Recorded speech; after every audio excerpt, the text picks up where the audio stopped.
Olá, você vai ver nesta edição do Câmara Rio Notícias. A aprovação de Tiago Carribeiro para o Tribunal de Contas do município promove mudanças no Legislativo Carioca. Presidente da Câmara e vereadores se reúnem com o Conselho Técnico do BRT para discutir primeiro mês de intervenção no sistema. Precisa ter mais ônibus e esse planejamento hoje sendo apresentado na reunião, a gente vai poder estar fiscalizando pela Comissão de Transporte. E a ampliação do auxílio carioca para auxiliares de ambulantes foi tema de encontro entre vereadores e secretário de Fazenda. Não saia daí, a gente volta já. A gente começa esta edição do Câmara Rio Notícias falando do encontro do presidente da Câmara Municipal, vereador Carlos Caiado, e de parlamentares da Comissão de Transportes com o Conselho Técnico do BRT. A reunião foi para avaliar os resultados do primeiro mês da intervenção no sistema. O encontro aconteceu na sede do BRT, no terminal Alvorada. Em pauta, a avaliação dos primeiros 30 dias da intervenção temporária feita pela Prefeitura. A Prefeitura vai investir diretamente na compra de combustível, na melhoria e reforma das estações e no pagamento, garantindo o salário dos profissionais, dos motoristas. Com isso, sobrará recurso, recurso próprio, receita do BRT com as passagens, uma forma mais clara com as passagens, e com esse recurso, a intervenção terá mais investimento também na manutenção dos ônibus. Um dos temas debatidos durante a reunião foi a autorização dada pela Câmara para a Prefeitura usar recursos próprios na melhoria do sistema BRT.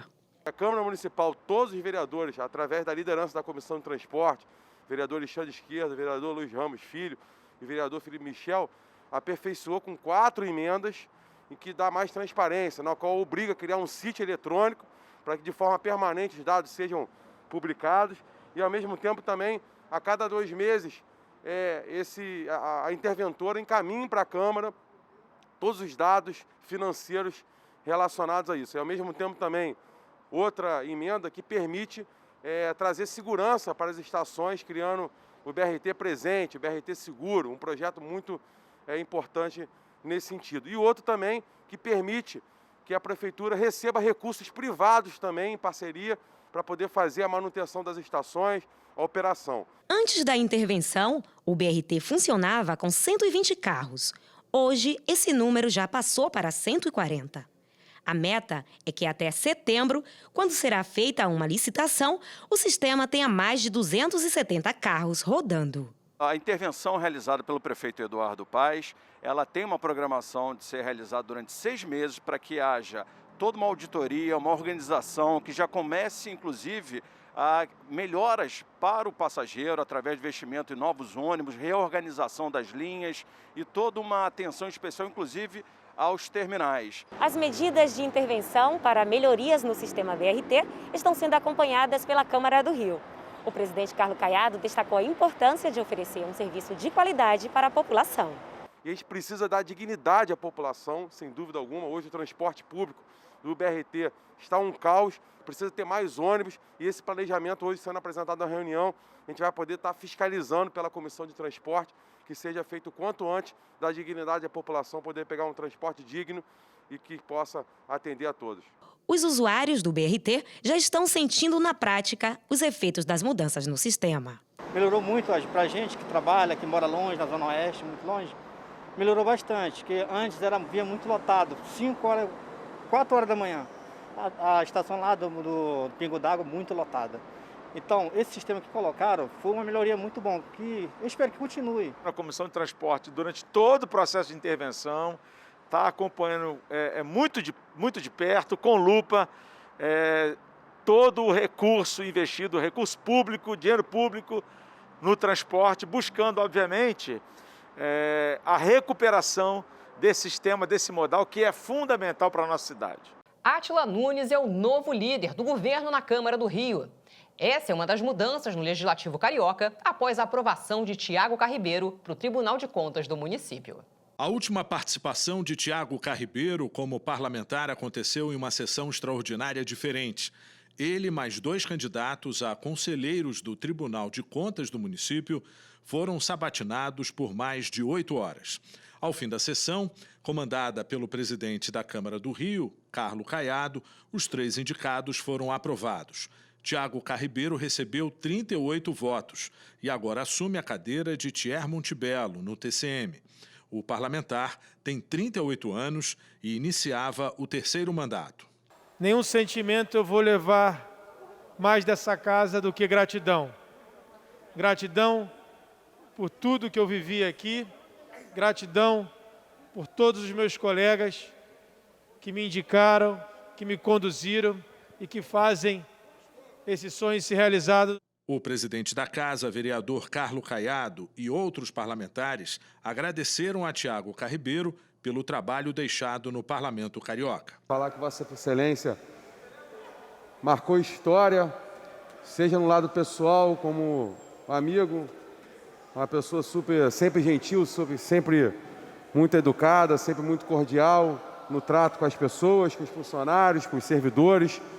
E, logicamente, como foi dito por muitos aqui, como vereador, foi um vereador brilhante. Acho que não há dúvida da sua capacidade, competência, liderança exercida nesses anos, cada vez mais experiente, cada vez mais sendo alguém com quem as pessoas podiam ter uma conversa franca, né? Você sempre foi muito franco com tudo que falou. Tiago Carribeiro falou dos planos a partir de agora.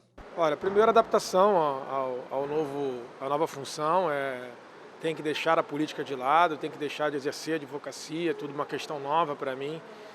Com certeza essa é a minha maior preocupação agora, preencher todas as condutas de acordo com o que a Constituição determina, para que eu possa exercer com tranquilidade essa função tão honrada na qual os meus colegas me destinaram, me indicando para essa vaga. O substituto de Tiago Carribeiro no parlamento já foi definido. Átila Nunes, do DEM, que estava na administração municipal, retorna à casa e vai ser o novo líder do governo na Câmara. Para o lugar de Átila, na Secretaria da Cidadania, o prefeito Eduardo Paes escolheu o vereador Felipe Michel, do PP. Com isso, o ex-vereador Marcelo Siciliano, primeiro suplente do PP, volta ao Parlamento Carioca. A Prefeitura anunciou a flexibilização de mais medidas restritivas. A permanência nas praias foi liberada, mas só durante a semana. A cidade do Rio de Janeiro tem mais de 250 mil casos confirmados de Covid-19, quase 23 mil mortes. A taxa de ocupação é de 71% para os leitos de enfermaria e de 88% para a UTI. Apesar dos números, a Prefeitura flexibilizou algumas medidas restritivas. Uma delas é a liberação de praias, parques e cachoeiras no meio de semana. Nos finais de semana e nos feriados, permanecem proibidas. Há essa segurança na decisão que a Prefeitura toma de calibrar essas restrições, de fazer ajustes nessas restrições para permitir que a atividade econômica possa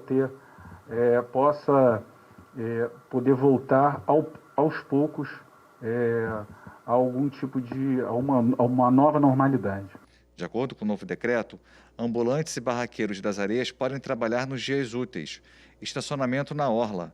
Está autorizado o funcionamento de atividades não essenciais até às 10 horas da noite, como, por exemplo, shoppings, bares e restaurantes, museus, cinemas e teatros, circos, parques de diversão, aquários zoológicos, casas de festas, clubes esportivos e feiras de artesanato. Essa é uma transição gradual, a gente precisa ter muita cautela em todo esse processo. A recomendação é que as pessoas evitem ao máximo exposições desnecessárias, mas sempre a gente entende que espaços abertos, áreas de exercício físico são essenciais, são fundamentais para manter as pessoas saudáveis, mas é uma transição. Então, se a gente perceber qualquer tipo de aglomeração em bares, restaurantes, áreas de lazer, obviamente a gente vai ter que retroceder com essa fase. Permanece proibido ficar nas vias públicas das 11 da noite às 5 da manhã, assim como o funcionamento de boates, salões de danças, casas de espetáculos e rodas de samba. Também não pode eventos em áreas públicas e particulares e a entrada de ônibus fretados na cidade. Uma novidade é que não há mais o escalonamento de horários para as atividades não essenciais. Ou seja, elas podem começar a qualquer hora, mas precisam fechar às 10 horas da noite. A gente manteve a restrição do horário de término mas o horário de início passa a funcionar de acordo com cada atividade e passa a não ter uma restrição específica para o início. Então, o que tem que ser observado é o término ali, às 22 horas, em algumas atividades com esse período de 1 hora aí para desmobilização. Então, obviamente, isso afeta também o funcionamento de shoppings, o funcionamento de centros comerciais, do comércio e dos outros serviços que tinham uma limitação anterior. E a cidade do Rio de Janeiro chegou à marca de 91% dos idosos vacinados contra o coronavírus. Até essa sexta-feira, tinham sido imunizadas na capital do estado 1.333.000 pessoas, isto é, 19,8% da população total. 91,2% dos idosos com mais de 60 anos foram vacinados. Na segunda-feira, a Prefeitura dá início a uma nova etapa do calendário de imunização.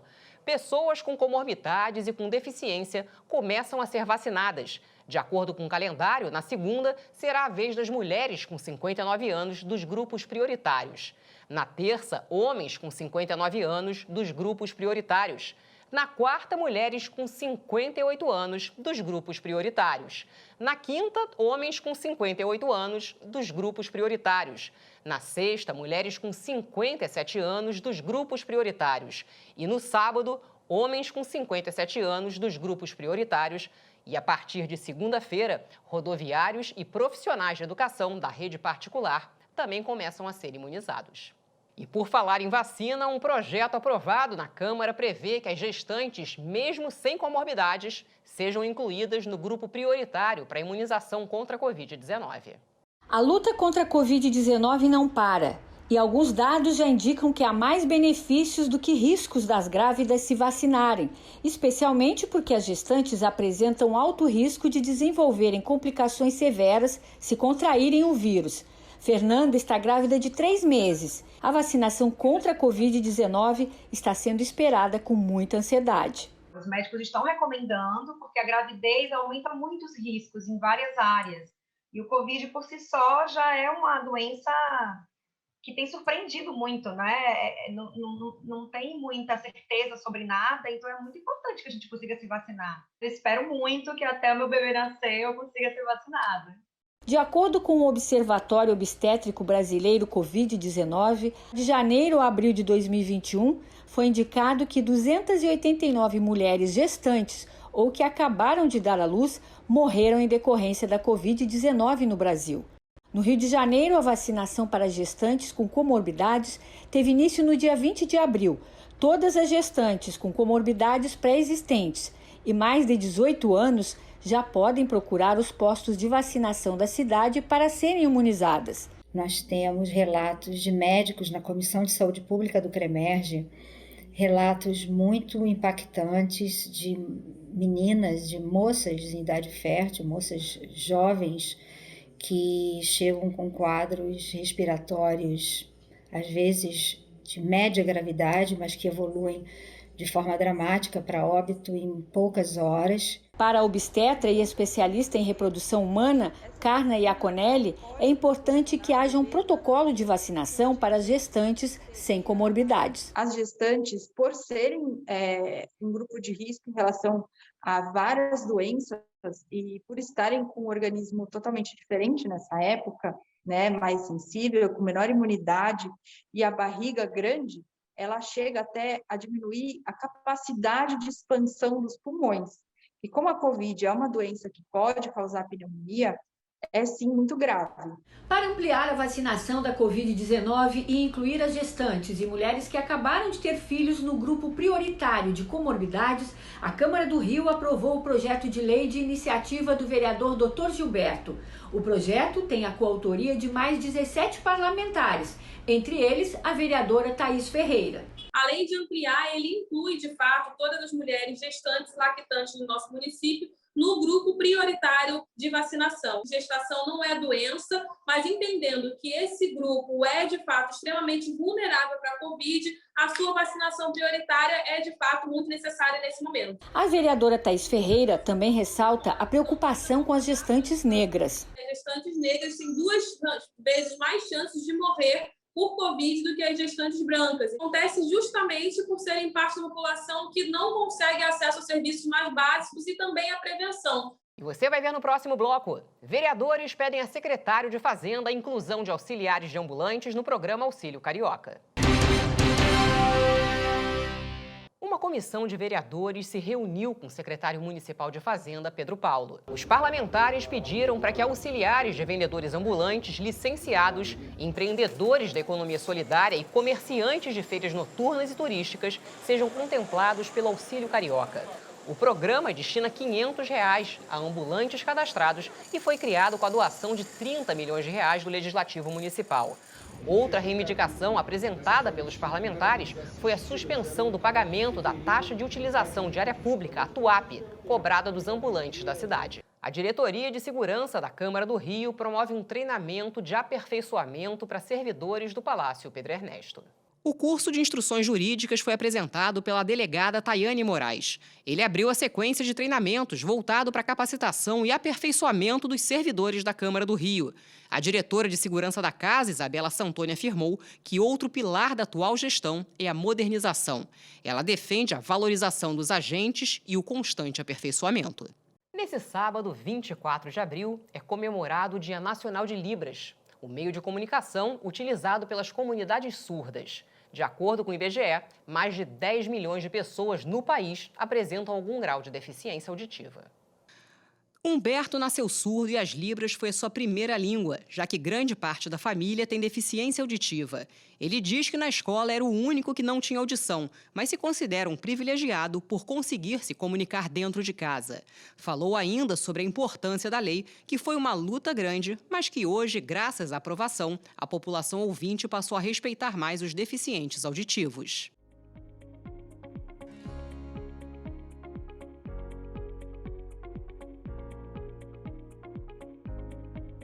A lei que reconhece as libras como meio de comunicação foi sancionada em 2002, mas só em 2005 foi regulamentada. São quase 2 décadas de lutas, mas de muitas conquistas e avanços para garantir aos surdos o direito de se fazer presente na sociedade. Paulo nasceu ouvinte e ficou surdo aos 5 anos depois de contrair meningite. Foi o primeiro professor de Libras no Instituto Nacional de Educação de Surdos, o INES. Hoje é diretor-geral do Instituto. Com a ajuda da intérprete, ele conta para nossa equipe que a data tem motivo para ser comemorada. Antes era só gesto, mímica, mas hoje é oficial mesmo a língua de sinais. E essa aceitação também tem sido bastante importante e isso nos garante em muitas coisas. Dia 26 de setembro é comemorado o aniversário do Instituto e o Dia do Surdo. Esse ano, o INES completa 164 anos de história. E o que muita gente não sabe é que ele é uma referência nacional na área da surdez. Aqui são oferecidos diversos cursos de capacitação, palestras, eventos e congressos. Nossa língua de sinais se mistura com a história dos surdos no Brasil. Eu pergunto a Paulo a importância da inclusão e do trabalho do Instituto. A vida é assim, né? São muitas lutas e muitas conquistas também.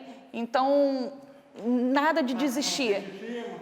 Vamos continuar, né?